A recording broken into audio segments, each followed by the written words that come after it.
Você está no Porta de Hangar. Este episódio tem o apoio de Beccari Foto, fotografia publicitária, aviões e vídeo.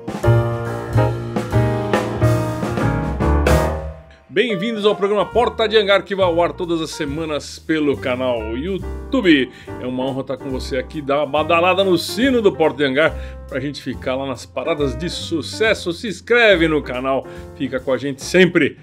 Eu quero falar uma coisa agora muito séria para vocês, que é o seguinte: nós estamos dando uma força aí, e quando eu falo nós, é a aviação brasileira, encabeçada pelo comandante Crescente, pro João Emanuel. Ele sofre de uma doença que chama AME.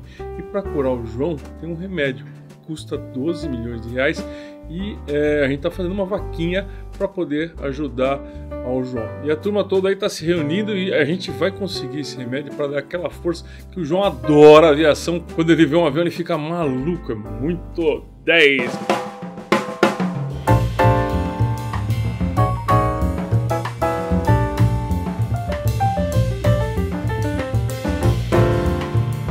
O nosso convidado de hoje é um cara muito especial, vocês já conhecem ele, viu na televisão, é um artista esse rapaz aqui, 26 episódios voando helicóptero protegendo a cidade de São Paulo. Bem-vindo, Coronel Falcone. Bom, é isso aí. Uma honra tê-lo aqui a bordo do Porta de Hangar, né? Depois de muita luta pra gente conseguir. Prazer enorme, Beca. Deu certo, né? Poxa vida, depois dessa pandemia aí, né? Agora a gente conseguiu. Agora né? o vírus já tá indo embora, a gente dá aí. varre ele pra lá, né? Isso Isso aí. Como é que você chegou a ser aviador? Como é que foi a ideia? Ou você piloto? Pronto. É, sonho de criança, né? Sonho de criança. Aquela coisa de criança, família bastante humilde. Papai e mamãe pilotos ou não? Não, meu pai é bancário, minha mãe professora de escola pública, municipal e estadual. Se conheceram no interior de São Paulo, em Votuporanga, a cidade bastante quente e tal. Vieram para São Paulo, cidade do sorvete. E a gente foi morar aqui em São Paulo, na Zona Norte, num lugar que exatamente passava bastante avião, né? Passa ainda até hoje, né? Rota de avião. E ali desde criança, a gente olhando aqueles aviões lá, achando um sonho inatingível, né? Zona Norte é o bairro que eu gosto, porque eu nasci lá no Jardim São Paulo. Eu nasci no Jardim São Paulo. Também. Então contemporâneo de bairro, que legal. É isso aí, morei a vida toda na Zona Norte. E aquilo sempre acendendo na gente o sonho, né, de ser piloto. Minha mãe lia pra gente aquele Pequeno Príncipe, né? Então a gente sempre... Foi. Né? E aí já na adolescência assistindo Jornada nas Estrelas e aqueles programas sempre ligados com aviação, né?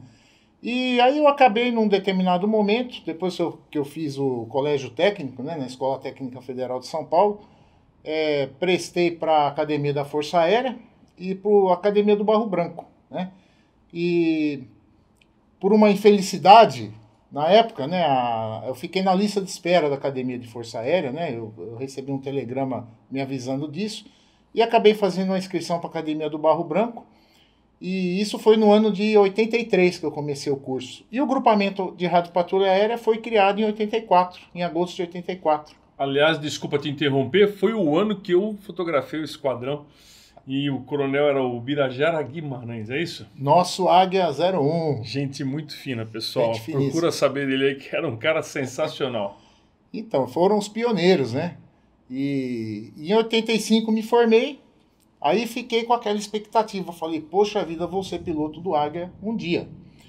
E isso eu tive a grata satisfação de em 90, né, no finalzinho do ano, teve o concurso para o grupamento de rádio patrulha aérea, e eu pude prestar esse concurso, cumpri todos os requisitos e acabei indo para o Águia no ano de 91. Que legal, hein? Muito gostoso.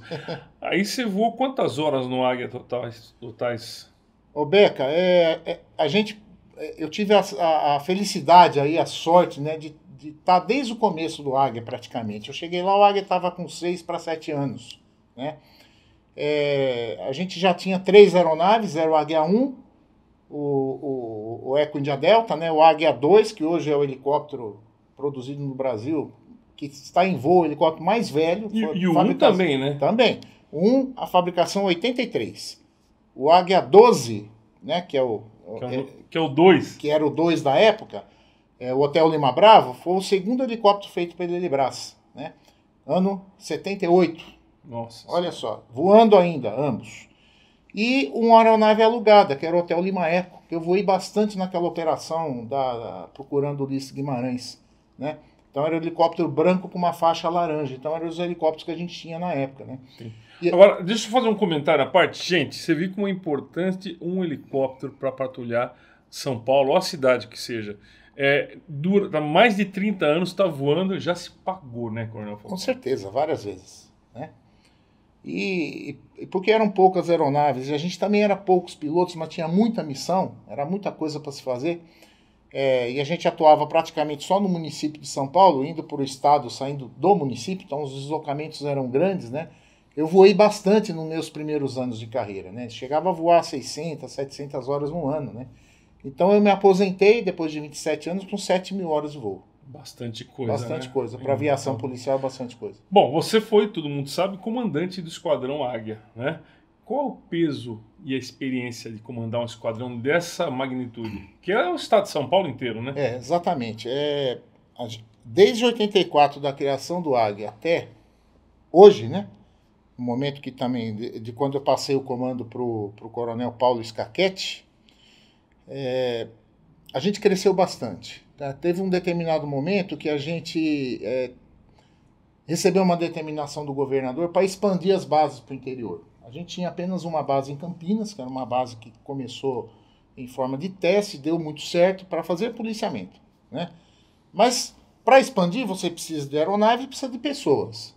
E pessoas, nós estamos falando de pessoas extremamente qualificadas, pilotos, mecânicos e tripulantes operacionais.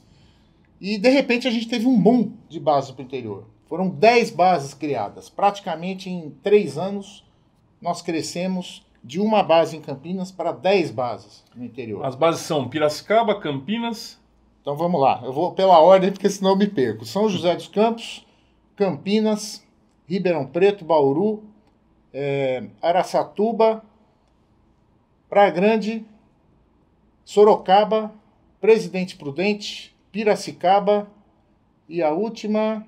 Meu Deus, faltou uma agora. Não tem problema. Ou seja, são 10. O estado de São Paulo está bem... São José do Rio Preto. São José do Rio Preto, está bem cercado. Está bem cercado. Então, hoje você tem aeronaves no estado de São Paulo para atender polícia, ocorrências policiais, que as aeronaves, qualquer cidadão do estado de São Paulo, está a menos de 15, 20 minutos de uma aeronave de policiamento. Então, esse é o padrão que tem hoje de ocorrência policial. Muito embora não se voe noturno em todas as bases, não se tem ainda todo o equipamento necessário, né? Como equipamento infravermelho, então ainda tem alguma necessidade de investimento do governo nessa área, né? Então, a dificuldade que eu tive justamente como comandante do grupamento aéreo, que hoje se chama Comando de Aviação, a gente começou isso no nosso comando, né, para a mudança da denominação, né? Justamente em 2 áreas. A primeira área é a área de investimento de material de gestão orçamentária, gestão financeira da unidade. É um desafio enorme, porque, como você sabe, toda aviação funciona em dólar. Então você fica... Pois é, e vocês não arrecadam dinheiro, né? Vocês é. recebem dinheiro público. E o dinheiro público, ele vem carimbado no começo do ano. Nós tivemos, no meu comando, nos anos que eu comandei, tivemos contingenciamento de verba, ou seja, começa o ano, aquilo que estava previsto se cortou 20% a 25% do que estava previsto, e ao mesmo tempo aumentando a demanda. Então você tem que voar mais com menos dinheiro. Então o exercício administrativo enorme. Não fosse a minha habilidade, o meu conhecimento por ter passado pela manutenção aeronáutica, porque eu fui piloto de ensaio, fiz a gestão de frota e tal, ia ser muito complicado se você pegasse um comandante que não conhecesse nada de aviação, porque dá medo de fazer algumas coisas, né? Eu não entendo, por que tem que adiantar essa inspeção, por que tem que tirar o motor dessa aeronave e colocar na outra, e, poxa, essa é uma coisa que para mim era natural, né? E o outro grande problema era a gestão de pessoas, né? Porque quando você tem 10 bases espalhadas no interior, você tem, 10 tenentes que moram em São José dos Campos, isso era um exemplo, né? E você tem que pegar e mandar 2 para Presidente Prudente, 2 para Araçatuba e 2 para Bauru. Um exemplo.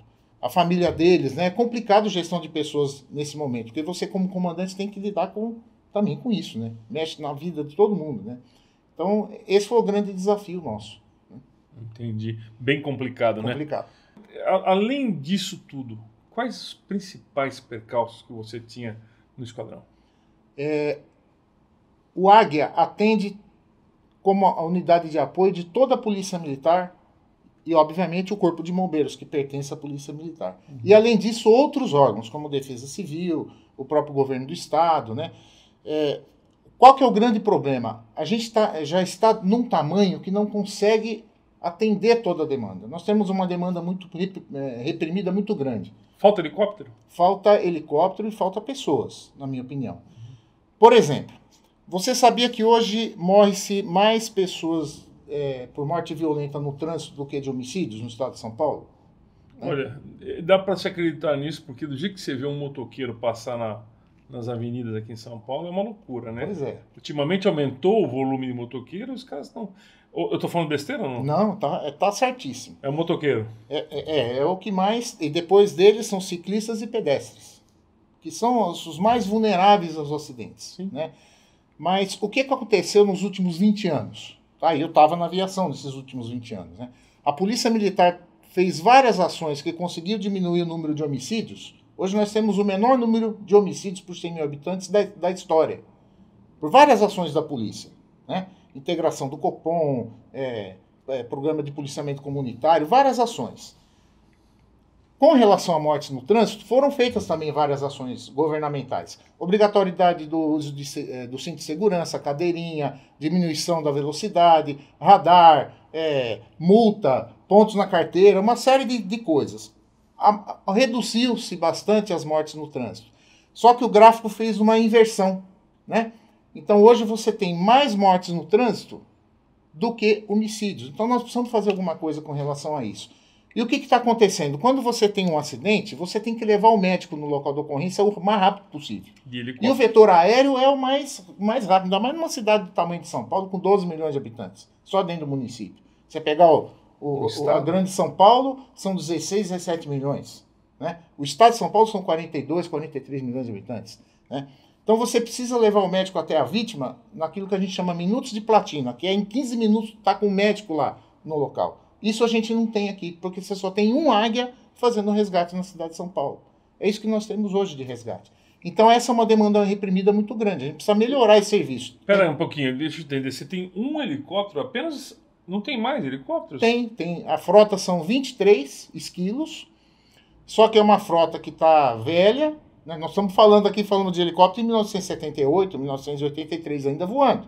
Eles voam, só que tem que atualizar o helicóptero, tem uma série de coisas para fazer no helicóptero. Quanto mais velho, maior o tempo de indisponibilidade dele. Então você pega um helicóptero zero, você faz uma inspeção de 100 horas em 2 dias, né? O H1 você demora às vezes 15 dias para fazer a inspeção de 100 horas, porque você tem muita coisa que tem que substituir, né? Então nós não temos disponibilidade assim de frota da maneira como as pessoas imaginam, porque tem 20 helicópteros, 23 helicópteros, estão todos disponíveis, não. Você tem aí 60% de disponibilidade, 55%, entendeu? Aí para você cobrir todos esses postos de trabalho, bases no interior e etc., você não consegue deixar a aeronave disponível para o resgate. E a aeronave de resgate, para funcionar, tem que ser exclusiva do resgate. Não adianta ter uma aeronave de policiamento fazendo policiamento, dá o resgate, ela pousa, coloca o equipamento, coloca médico e enfermeiro, porque os 15 minutos já eram, entendeu? Entendi. Esse é que é o grande problema. Então a gente precisa resolver esse problema. Para ser eficaz a frota de São Paulo, quantas aeronaves teríamos que ter? Boa pergunta. Na cidade de São Paulo, eu estou sendo bem conservador. Tá? Se você tiver uma aeronave de resgate exclusiva no Campo de Marte, outra na Zona Sul, lá na represa de Guarapiranga, e outra, por exemplo, na Zona Leste, já supriria bastante, eu te digo, 90% dos casos de necessidade de apoio aeromédico aqui em São Paulo, no município de São Paulo. Isso seria uma atividade bem interessante. Só que é o seguinte, tem que ser com um helicóptero que tem espaço interno para colocar médico e enfermeiro sentado, porque hoje o médico e enfermeiro no Águia vai agachado, né? A vítima vai deitada. Se tiver uma pane, eles podem até sofrer, né? Pois é, e voos curtos, tudo bem, ele aguenta ficar agachado. Mas você vai fazer resgate no interior, por exemplo, São José dos Campos, vai atender uma vítima lá em Guaratinguetá. Pô, são 20 minutos de voo. Como é que você faz agachado 20 minutos de voo atendendo uma vítima? Né? A hora que você levanta do helicóptero, você não fica mais em pé. Você vira a vítima. Entendeu?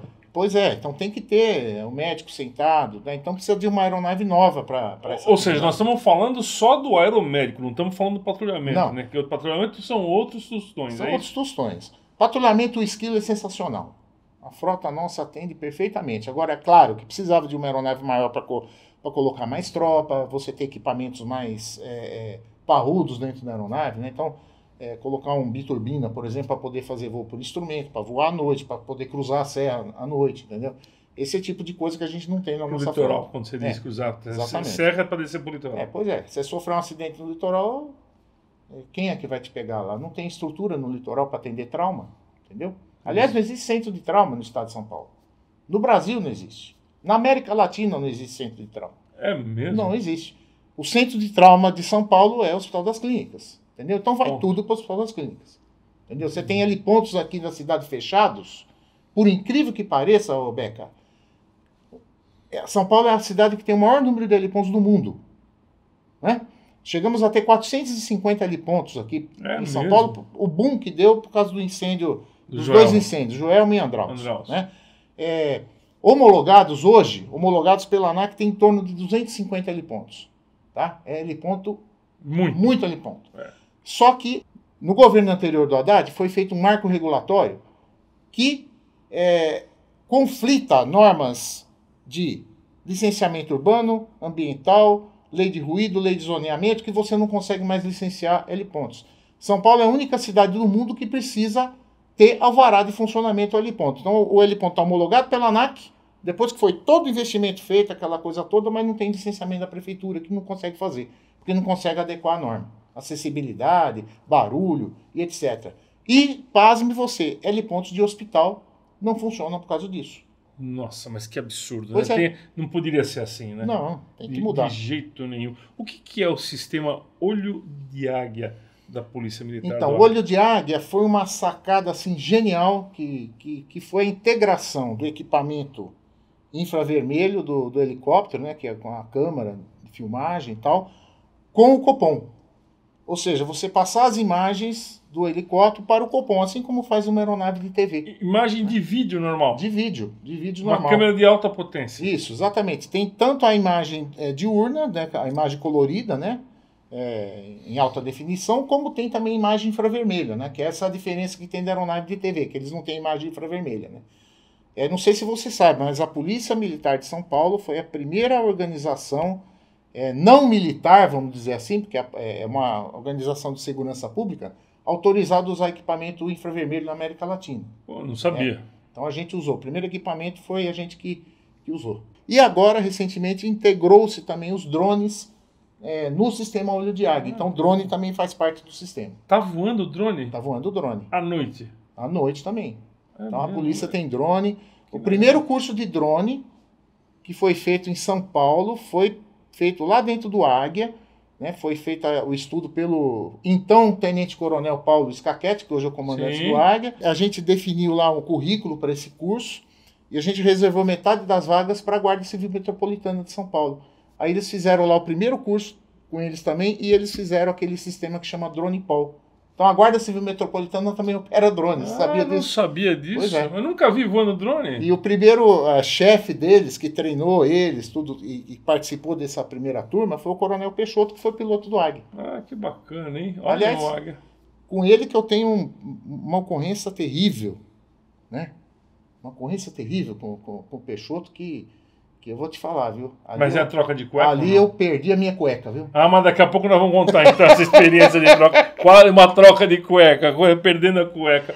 Você participou de um seriado muito legal no Discovery Channel, Águias da Cidade, é isso? Isso. Como é que foi a participar disso, virar estrela? A gente não sabia o que seria o Águias da Cidade, né? Essa coisa toda começou na operação que a gente estava lá em Teresópolis, naquela situação que a região serrana do Rio caiu, todos aqueles morros, foi um negócio terrível. A gente estava com 2 helicópteros. E um dos repórteres que estava fazendo a reportagem lá, ele viu a atuação dos águias, né? E resolveu visitar a gente aqui no grupamento aéreo. Aí ele veio com uma história assim, falou, pô, nós bolamos aqui para fazer uma novela com personagens, para mostrar o águia. Eu olhei aquilo e falei... Você já se sentiu falei, galã? Não foi isso. Não falei, esse negócio não vai funcionar. Primeiro que no Águia não pode ter cinegrafista a bordo, né? Não pode, como é que vai fazer? Não dá. E personagem, ficar criando história. Eu falei para ele, fica um tempo aqui e observa a gente trabalhar e ver como é que funciona. Aí a gente deu a solução, colocou várias GoPros no helicóptero, você adora isso, né? Essas tecnologias. A câmera de bolso para a gente, então a gente mesmo filmava no local de ocorrência, com a câmerazinha, né, as imagens reais, e não tem um segundo do Águias da Cidade que é invenção, ali é tudo de verdade. Tanto que chama Doc Reality, né? Então é um documentário da realidade mesmo. Só que a gente não sabia como que ia ser a Águias da Cidade, a gente não sabia, eles estavam filmando, eles sabiam. Aí eles criaram esse formato que entrevistava a gente depois da ocorrência e tal, e ficou isso daí. Eu não tinha noção, nem eu, a gente não sabia que ia dar esse ibope todo, que eu ia... Sucesso total, eu não perdia um, eu ia ficar famoso, eu não sabia disso, isso aí não... Entendeu? Mas foi bem legal. Vou pegar meu autógrafo para ele daqui a pouco. Você ganhou um prêmio da ONU. Sim. Uma importância você ganhar um prêmio da ONU. O que foi esse prêmio? Então isso foi o seguinte, a gente... Depois que eu aposentei, me incomodava muito a situação da gente não poder atender o resgate para todo mundo. Fui questionado até pelo Ministério Público em algumas situações, né? E eu falei, eu vou fazer um estudo do que o Estado precisa em termos de transporte aeromédico. Como que seria o ideal? E eu escrevi um projeto, chamei o Gambaroni para me ajudar, né? Fizemos toda a parte histórica. Que é o outro artista junto com você lá no Águias da Cidade. É outro amigão, né? Uhum. E aí o Gambaroni me ajudou também bastante com a parte histórica, né? Ele conhece bastante, visitou outros lugares. O Gambaroni voou na Inglaterra, né? Voou com a polícia inglesa. E a gente teve a oportunidade de colocar outros modelos, discutimos bastante um novo modelo para poder atender o Estado de São Paulo. E esse projeto chamou Expansão da Aviação Aeromédica no Estado de São Paulo. Esse projeto acabou caindo nas mãos de uma pessoa que é o Eduardo Leite, que é membro da ONU, né, do Conselho de Segurança Humana da ONU. E ele falou assim, eu vou submeter esse projeto de vocês a um prêmio. E acabou ganhando, né? Então foi no dia 2 de agosto de 2018, fomos chamados lá e a gente recebeu o prêmio da ONU por esse projeto. É um projeto embrionário, é um projeto que era, assim, visionário, vamos dizer assim, mas, obviamente, que, entre aspas, utópico na sua totalidade. Esse projeto já evoluiu muito, né? E hoje ele está em estudo no governo aí para ver como que dá para se implantar alguma coisa com relação aqui. Troca de cueca, coronel.